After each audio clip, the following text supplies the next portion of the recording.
आज Doubtnut app download करें। Doubtnut पर अपने सभी गणित, रसायन विज्ञान, भौतिक विज्ञान और जीव विज्ञान के डाउट्स का करो सफाया। बस प्रश्न की फोटो खींचो, एक ही प्रश्न को क्रॉप करो और तुरंत वीडियो सोल्यूशन पाओ। अभी डाउनलोड करें। प्रश्न है कि हमें निम्नलिखित भौतिक राशियों के विमीय सूत्र लिखने हैं। तो आइए एक एक करके इनके हम विमीय सूत्र लिखते हैं। सबसे पहले वेग की बात करते हैं। चूंकि हम जानते हैं कि वेग होता है दूरी बटा समय। चूंकि दूरी की विमा होती है l तथा समय की विमा होती है t, तो वेग की विमा हमारे पास निकल कर आएगी Lt-1। इसके बाद बल। क्योंकि हम जानते हैं कि जो बल होता है वह द्रव्यमान गुणा त्वरण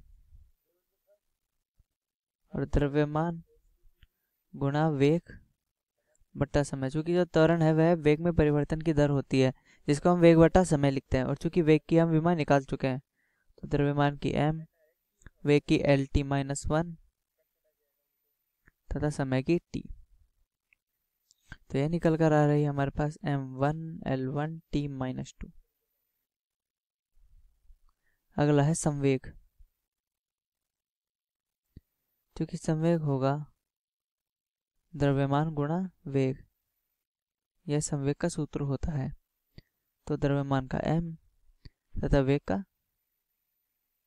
Lt-1, यानी कि संवेग का विमा हो जाएगी m1 L1 T-1।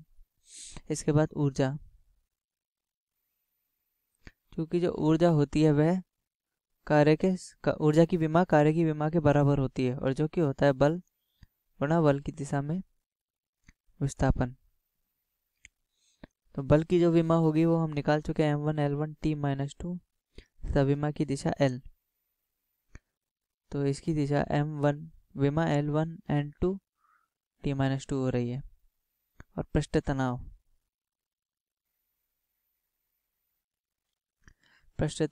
तो पृष्ठ तनाव की जो सूत्र हो जाएगा वह बल बट्टा लंबाई, यानी कि प्रति इकाई लंबाई पर जो लगने वाला बल होता है वह पृष्ठ तनाव होता है। तो बल की विमा हम लिख चुके हैं m1 L1 T-2 तथा लंबाई की विमा L1। तो आता है पृष्ठ तनाव की विमा आएगी m1 T-2। ठीक है, l की घात 0 इसलिए उसको लिखने की ज़रूरत नहीं है। अब बात करते हैं दूसरे भाग की। दूसरे में पूछा है हमें आवेग, बलागुण तथा कोण। तो आवेग जो होता है वह संवेग में परिवर्तन के बराबर होता है। और चूंकि हम जानते हैं कि यदि किसी राशि में कोई परिवर्तन होता है तो उसकी विमा में कोई फर्क नहीं पड़ता, यानी कि अंतिम संवेग में परिवर्तन होगा अंतिम संवेग माइनस प्रारंभिक संवेग। अंतिम संवेग की भी विमा संवेग के बराबर है और प्रारंभिक संवेग की भी विमा संवेग के बराबर है। तो अतः दोनों के अंतर की विमा भी संवेग के बराबर ही होगी। तो यह संवेग के बराबर हुआ। तो अतः इसकी विमा हम सीधा इसकी विमा लिखता हूँ। तो इसकी विमा हो जाएगी जो कि संवेग के बराबर है m1 L1 T-1। अगला पूछा है बल आघूर्ण। तो चूंकि जो बल आघूर्ण होता है वह होता है बल गुणा लंबाई, यानी कि किसी छड़ पर कोई लगने वाला बल आघूर्ण होता है वह बल तथा उसके केंद्र से उसके बीच की दूरी होती है। तो यह बल गुणा लंबाई की विमा के बराबर होगा। तो m1 L1 T-2 गुणा L1। तो m1 L2 T-2। यह ध्यान देने वाली बात है कि बलागुण की जो विमा है वह कार्य और ऊर्जा की विमा के समान है, परंतु इन दोनों की प्रकृति में दिन रात का अंतर है। इसके बाद कोण। क्योंकि जो कोण का सूत्र होता है वह होता है चाप बटा त्रिज्या, यानी कि त्रिज्या के अनुसार हमने कितना चाप खींचा है। तो चाप की विमा होती है L1 तथा त्रिज्या की भी विमा होती है L1। तो अतः कोण की विमा निकल कर आएगी हमारे पास L0, यानी कि कोण विमाहीन है, कोण विमाहीन राशि है। आगे तीसरे भाग तरफ देखते हैं। तो इसमें लिखा है सबसे पहले दाब। क्योंकि दाब होता है कि प्रति इकाई क्षेत्रफल पर लगने वाला बल, यानी कि बल बटा क्षेत्रफल, चूँकि बल है m1 L1 T-2 तथा क्षेत्रफल है L2, तो हो जाएगा m1 L-1 T-2। अगला है गतिज ऊर्जा व स्थितिज ऊर्जा।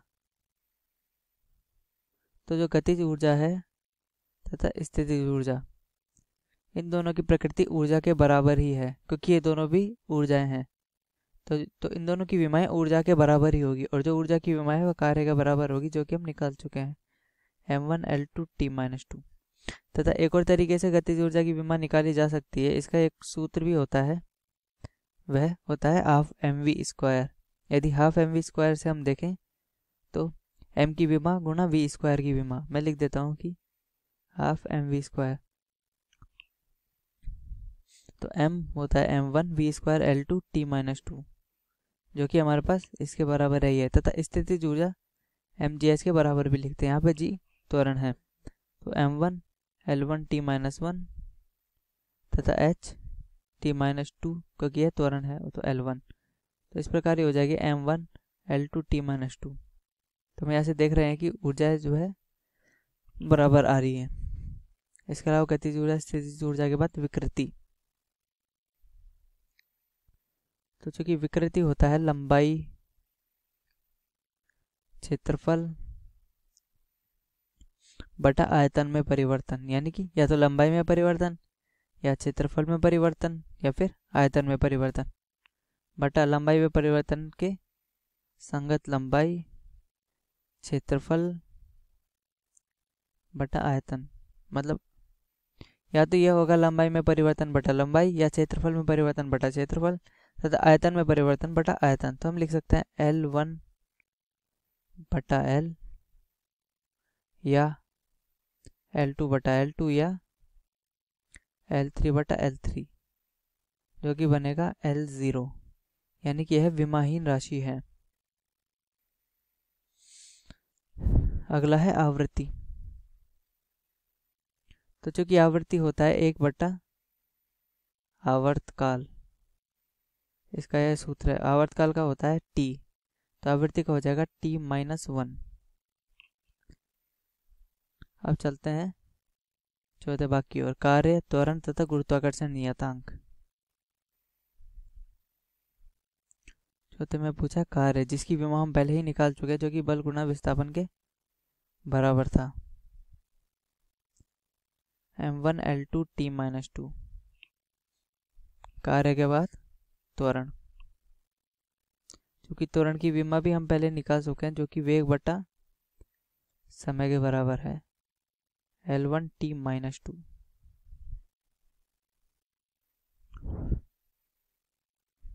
तथा गुरुत्वाकर्षण नियतांक,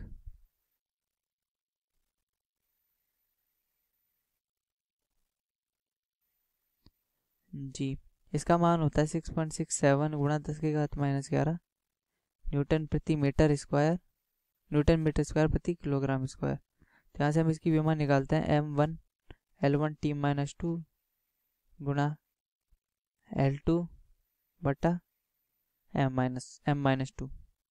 तो इसकी विमा निकल कर आ रही है m-1 L3 T-2। अब आते हैं पांचवें भाग पे, जो कि प्रतिबल तथा शक्ति।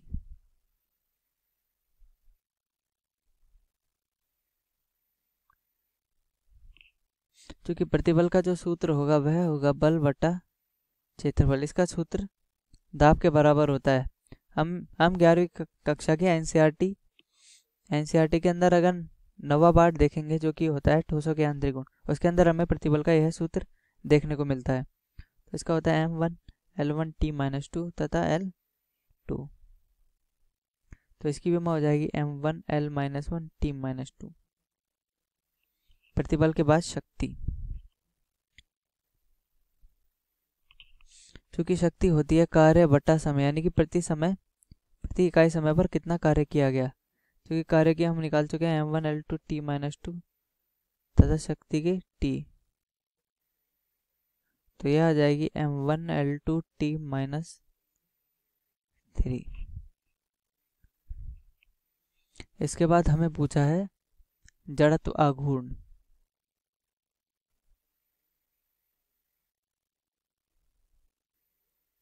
जड़त्व आघूर्ण, चूंकि हम जानते हैं कि जो बलाघूर्ण होता है वह हमने बल गुणा लंबाई के बराबर निकाला था, तथा इसका एक और सूत्र होता है बलाघूर्ण का, वह होगा जड़त्वाघूर्ण गुणा कोणीय त्वरण। तो चूंकि कोणीय त्वरण को हम लिख सकते हैं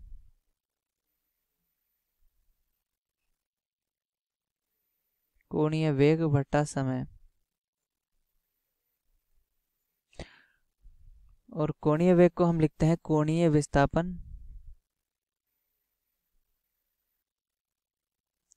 बट्टा समय, जो कि कोणीय वेग हो जाएगा, गुणा समय।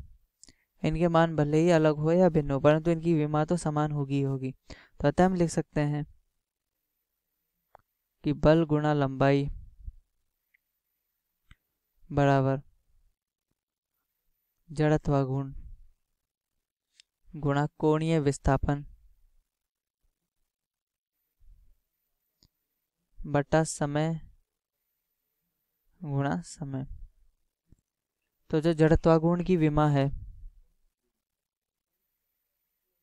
वह निकल कर आती है बल गुणा लंबाई, यानी कि सबसे पहले बल की विमा m1 L1 t-2 लंबाई L1 बट्टा हमने इधर लिखना है कोणीय विस्थापन, चूंकि कोणीय विस्थापन विमाहीन राशि है, गुणा ऊपर हम समय का गुणा करेंगे L यानी कि t1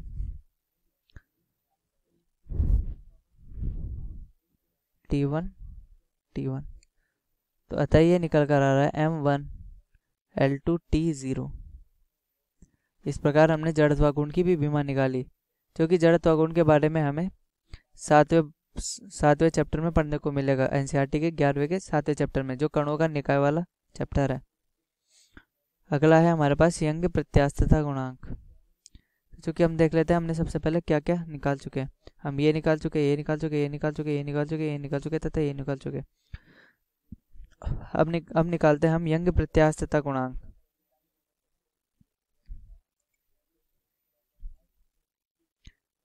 यंग प्रत्यास्थता गुणांक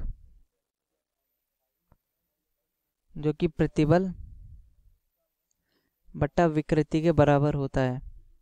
यह भी हमें ठोसों के यांत्रिक गुण वाले चैप्टर में पढ़ने के लिए मिलेगा कि यंग प्रत्यास्थता गुणांक किसे कहते हैं, जो प्रतिबल और विकृति का अनुपात है। तो चूंकि विकृति तो हमने विमाहीन राशि निकाली है तथा प्रतिबल की मात्रक है राशि है m1 L-1 t-2, तो इस प्रकार यंग प्रत्यास्थता गुणांक का भी विमा आ गई। 8th दृढ़ता गुणांक, यानी कि कोई वस्तु कितनी दृढ़ है। तो चूंकि दृढ़ता गुणांक का सूत्र होता है स्पर्शीय प्रतिबल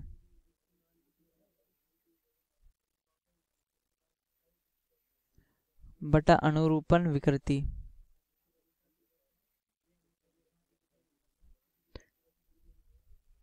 क्योंकि हम देख रहे हैं कि यह प्रतिबल का एक प्रकार है तथा विकृति का एक प्रकार है। तो प्रतिबल की विमा होती है m1 L-1 t-2, जबकि विकृति की कोई विमा नहीं होती। तो आता है दृढ़ता गुणांक का जो विमा निकल कर आता है वह यही निकल कर आता है। अब हमने यंग प्रत्यास्थता गुणांक तथा दृढ़ता गुणांक भी निकाल चुके हैं। अब बारी है कोणीय संवेग की। तो कोणीय संवेग हो जाएगा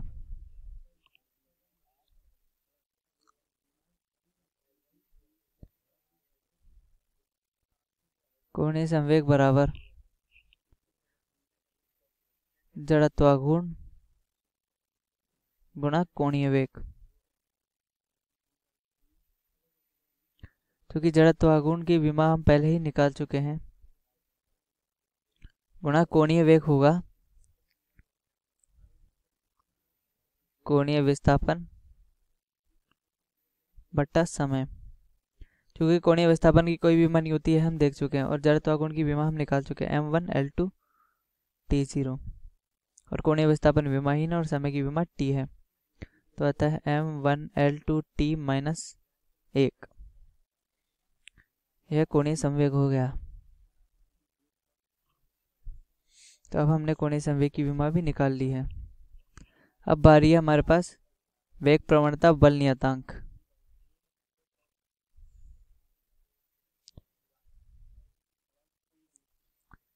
वेग प्रवणता, क्योंकि वेग प्रवणता हो जाएगा वेग बटा लंबाई, क्योंकि यदि हम किसी भी राशि की प्रवणता निकालते हैं तो हम उस राशि का मान प्रति इकाई लंबाई पर लिखते हैं, यानी कि प्रवणता बराबर हो जाती है प्रति इकाई लंबाई पर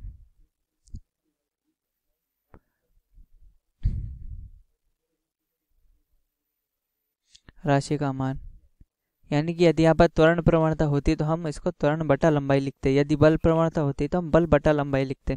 तो चूंकि यहाँ पर वेग प्रवणता है तो वेग बटा लंबाई लिखेंगे। तो वेग की विमा है L1t-2, माफ कीजिएगा t-1, तथा लंबाई की विमा है L1, तो ये t-1 तथा अगला है बल नियतांक, जो कि होगा बल बटा लंबाई। यदि हम सरल आवर्त गति की समीकरण की ओर देखें, जो कि हमें 11वीं कक्षा के 14वें चैप्टर में पढ़ने को मिलेगा, उसमें लिखा होगा कि बल बराबर माइनस बल नियतांक या स्प्रिंग नियतांक। हम इधर बल नियतांक स्प्रिंग नियतांक दोनों लिख सकते हैं गुणा विस्थापन। यह सूत्र देखने को मिला F बराबर माइनस kx। तो यहाँ पर जो k है वह एक तरीके से बल नियतांक होता है, तो हम k को लिख सकते हैं m बटा x अगर विमीय रूप में, क्योंकि माइनस का विमा के रूप में कोई योगदान नहीं है। माइनस चिन्ह सिर्फ यह दर्शाता है कि जो बल लगेगा वह विस्थापन की विपरीत दिशा में लगेगा। तो बल बटा लंबाई हम लिखते हैं m1L1t-2 बटा L1। तो बल नियतांक हो जाएगा m1L0t-2। तो हमने 10वां और 11वां भाग भी हल कर दिया। अब बारी आती है श्यानता गुणांक की।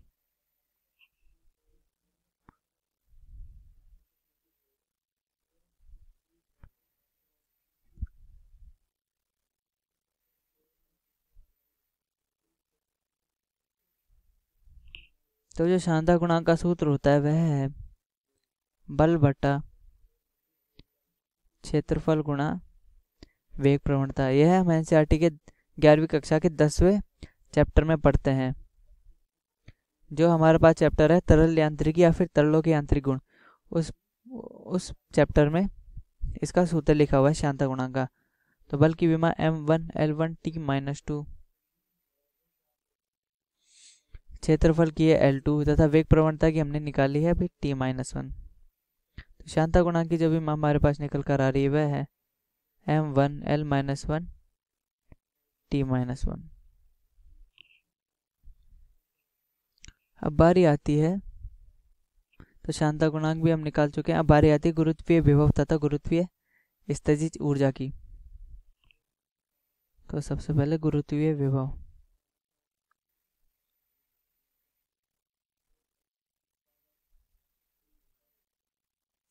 तो चूंकि गुरुत्वीय विभव हो जाएगा गुरुत्वीय स्थितिज ऊर्जा बटा दूरी के, नहीं माफ कीजिएगा दूरी नहीं, बटा द्रव्यमान के। यह भी सूत्र हमें गुरुत्वाकर्षण वाले चैप्टर में देखने को मिलेगा। और स्थितिज ऊर्जा ऊर्जा के समान ही होती है, तो इसका हो जाएगा m1L2t-2 तथा द्रव्यमान m1। तो गुरुत्वीय विभव हो जाएगा L2t-2। अब गुरुत्वीय स्थितिज ऊर्जा की बात करें,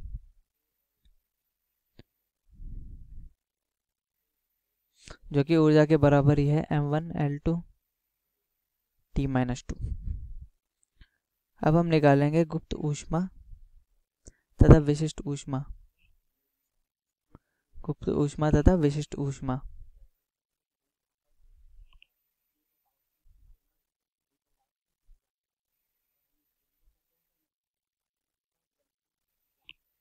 तो जो इसका सूत्र होगा वह है ऊष्मीय ऊर्जा बटा द्रव्यमान होगा। तो उसमें ऊर्जा हम जानते हैं भी एक ऊर्जा का प्रकार है, तो इसका जो विमा होगी m1l2 t-2 बटा m1 बटा l2 t-2। अब विशिष्ट ऊष्मा,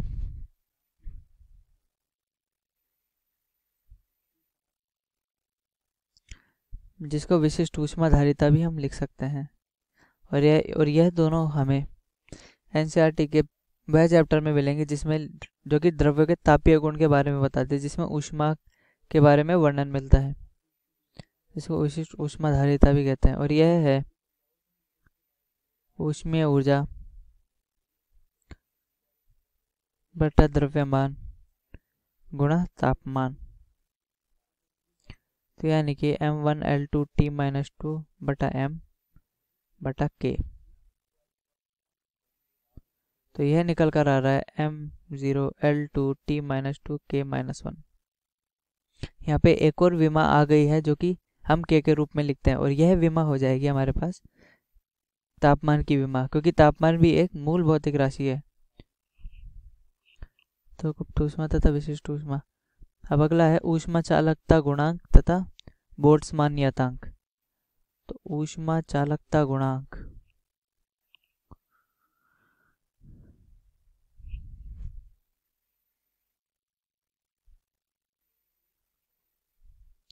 ऊष्मा चालकता गुणांक,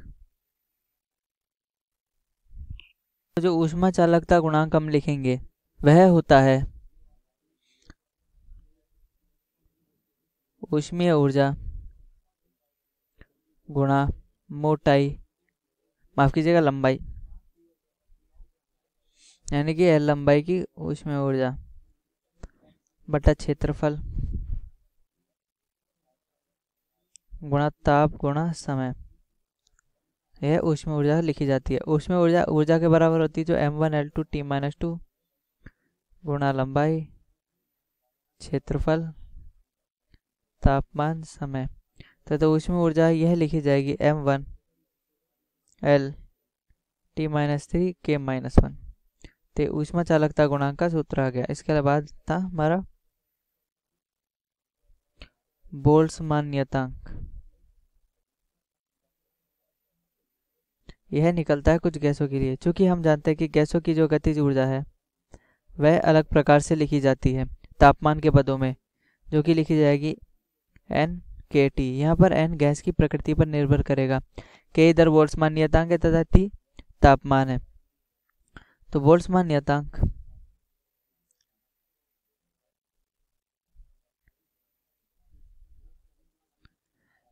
बराबर, यहाँ पर n है विमाहीन राशि होगी, क्योंकि यह गैस की प्रकृति पर निर्भर करेगी जो कि विमाहीन है। गतिज ऊर्जा जो कि ऊर्जा है m1l2 t-2, इसको हम 13वें चैप्टर में पढ़ेंगे जो कि अनुगति सिद्धांत के नाम से है, बटा तापमान। तो बोल्ट्जमान नियतांक हो जाएगा m1l2 t-2 k-1। तो हमने ऊष्मा चालकता गुणांक और बोल्ट्जमान नियतांक दोनों कर लिए हैं। अब हमें निकालना है गैस नियतांक तथा प्लांक नियतांक। तो सबसे पहले गैस नियतांक।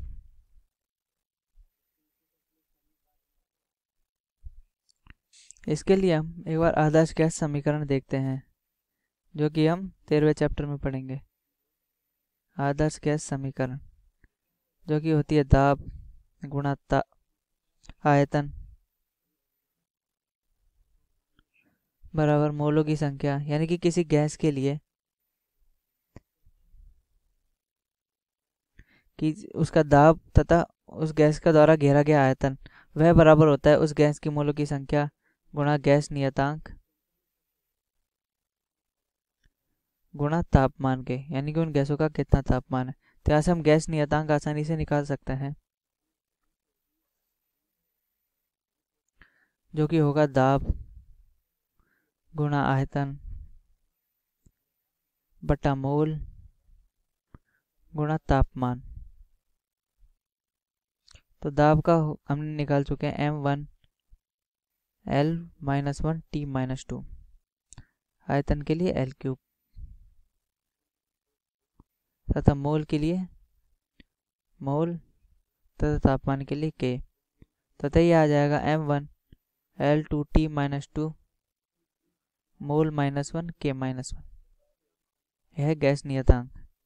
अब है प्लांक नियतांक,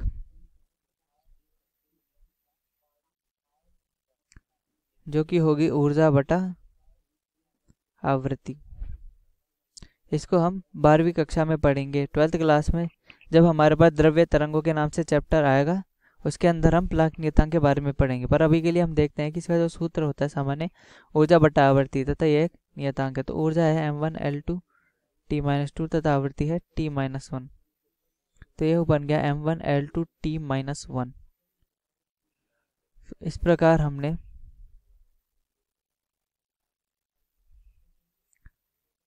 गैस नियतांक तथा प्लांक नियतांक का भी विमा निकाली। तो इस प्रकार हमने इन सभी प्रश्नों में दिए गए राशियों की विमाएं निकाली है।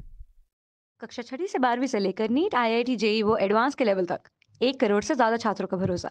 आज ही डाउनलोड करें डाउटनेट ऐप या व्हाट्सएप करें अपने सारे डाउट्स 8400 400 400 पर।